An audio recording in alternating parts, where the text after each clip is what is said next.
I got intrigued and I was, what does this mean to be a nobody? And I was immediately taken by this contrarian approach to investing, this contrarian approach to company development.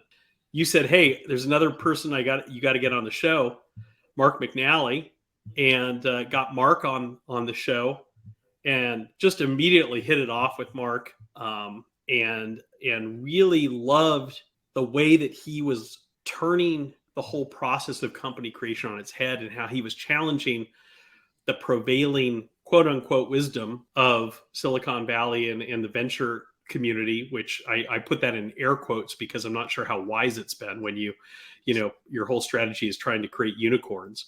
And it just seemed like a really interesting, different way of trying to kind of return to the early days of the Valley that I remember hearing about. I had the opportunity when I was a reporter in the 90s to sit with people like Andy Grove, and stuff like this, and hear about how these companies were created and what the tech industry was like back then. And it was much more about bootstrapping and coming up with something that worked before you went and got the millions of dollars you needed to build an epic gaming room in your corporate headquarters. And now it seems like everything's turned up on its head.